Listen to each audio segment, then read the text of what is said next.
Poslednja generacija ljudi je već rođena. Egon Čolakijan otkriva zašto nam se gasi prefrontalni korteks. What we are witnessing now is no longer a warning. It is the consequence of nanoplastic exposure. Even if at the moment nothing hurts. Mood swings, unexplained headaches, apathy, moments when you enter a room and cannot remember why, absent mindfulness, forgetfulness, and difficulty concentrating may all indicate that your cognitive functions are already being affected.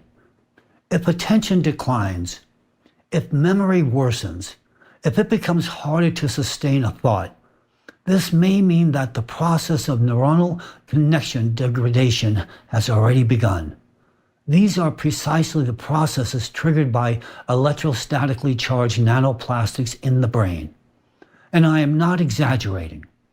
Electrostatic nanoplastics, once inside the brain, interact with neuronal membranes and activate microglia, initiating a continuous cycle of oxidative stress and chronic inflammation.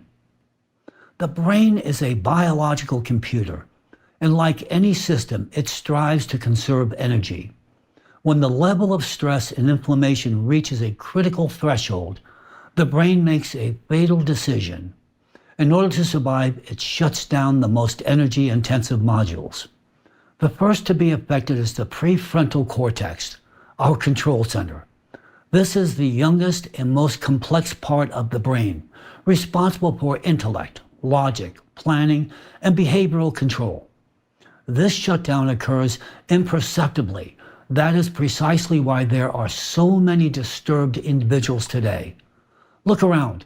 It feels as though psychiatric hospitals were closed and all patients released onto the streets.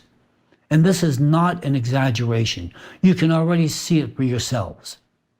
Before the final shutdown of the prefrontal cortex, we will not feel pain or sudden blow. At a certain point, complex thought processes will simply become impossible. Poštovani pratioci, zahvaljujemo što uvažavate standarde internet zajednice i donacijama podržavate delovanje privremene skupštine.